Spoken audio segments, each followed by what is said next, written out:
Who's That Knocking on Christmas Eve? Who's That Knocking on Christmas Eve? By Jan Brett.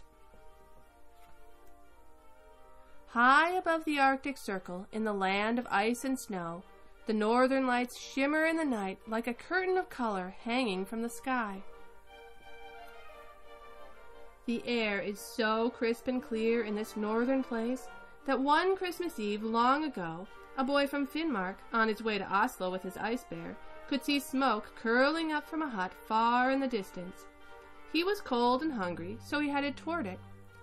Far off in another direction, someone else smelled the smoke, and even though he couldn't see it, he raced off to tell the others. As the boy from Finnmark made his way toward the hut, Kiri was inside feeding the fire that made the smoke, that roasted and baked the fine food. Delicious sausage and fish and tasty buns and cakes were all laid out on a pine table. Sweet porridge bubbled over the fire, and apple cider stayed cool on the windowsill. So why did Kiri jump at every creak in the sod roof? And why did she run to the window when an icicle fell onto the snow? It was because in years past on Christmas Eve, trolls came when they smelled the delicious aromas coming from the hut. They would pound on the door until it burst open, and they wouldn't leave until they had eaten up every bit of the Christmas Eve meal. "No troll invasion this year," Kiri's father had said. "I'm going up the mountain to watch and chase them away." And off he had gone to stop the trouble before it began. So this year, Kiri was alone in the hut when she heard a soft sound at the door. Knockety-knock, knockety-knock. Someone was out there, but surely it was too polite a knock for it to be a troll. Kiri went to the door and peeked out. There was the boy from Finnmark with his ice bear. "Please, let me inside to warm up," he said. "I'm on my way south to show off my bear for the townsfolk of Oslo. I've many frosty miles behind me, and many more to go." "Come in," Kiri said, "but I have to warn you that, in years past, our house has been invaded by a pack of hungry trolls." "Trolls would be a welcome adventure," the boy said. So in he came, and the ice bear crawled under the warm stove and fell asleep. Kiri and the boy had just settled down in front of the fire when they heard, not so softly this time, knockety-knock, knockety-knock. "There's no one home," the boy called out. He was certain it was trolls, so he pushed the big chest in front of the door. When all was quiet, Kiri and the boy sat down in front of the fire again. Kiri got to thinking, "I wonder if the porridge is creamy enough," and she ladled a bit of it into bowls for each of them. They had just raised their bowls when they heard a loud knockety-knock, knockety-knock. It was as if someone was pounding on the door with a big rock. "No one at home," the boy from Finnmark shouted, and he ran to lock all the windows.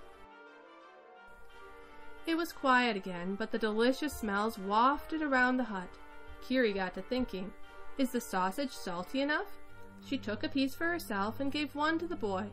They had just raised their forks when they heard a thunderous knockety-knock, knockety-knock. The hut shook, and they heard a loud crack. It was the cellar trapdoor splintering open. Kiri and the boy ran into the animal shed and pulled the door shut just as the torrent of noisy trolls burst up from the cellar. There were bat-eared trolls, there were bug-nosed trolls, and each troll was wilder and more raucous than the one before. They munched and grunted, shrieked and cackled, splashed the cider and crammed themselves with Christmas cakes. Then, when they were through stuffing themselves, they tumbled about, pinching each other, stamping on one another's toes, and tweaking their long snouts, which is how trolls have a good time. But through the ruckus and din, the littlest troll spied the ice bear under the stove. He took a hot morsel of sausage he had been roasting in the fire and screeched, "Have a bit of sausage, kitty!" and he poked the sleeping bear's nose with it. The ice bear leaped up with a tremendous roar, his nose burning terribly. Growling, he chased the little troll and all the big trolls around the table, up the walls and out the windows. "Scratch them, Kitty!" Kiri and the boy cheered as they watched the trolls scramble off through the ice and snow, howling.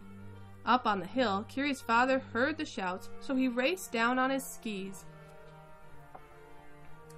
When he saw the trolls, Kiri's father could tell in an instant that they wanted to be as far away from the little hut as they could be. "Goodbye, trolls!" he shouted as they disappeared up the mountain and he skied home. "What a fine bear you have," he told the boy from Finnmark. "Thank you for scaring away those pesky trolls. You must come back next year for a real Christmas Eve feast on your way home from Oslo." And they all sat down for some porridge. A year later, Kiri was on the mountain, gathering wood to make the fire to cook their dinner for Christmas Eve, when the littlest troll popped out from behind a snowbank. "Missy," he called in a high, crackly voice, "do you still have that kitty that sleeps under your stove?" "Oh, yes," Kiri said, "only she has grown up into a big cat now, and she has 7 kittens, all larger and fiercer than herself." "Awk!" he screeched. "Then we won't be visiting your hut on Christmas Eve." And he disappeared into a huge snowdrift. The end.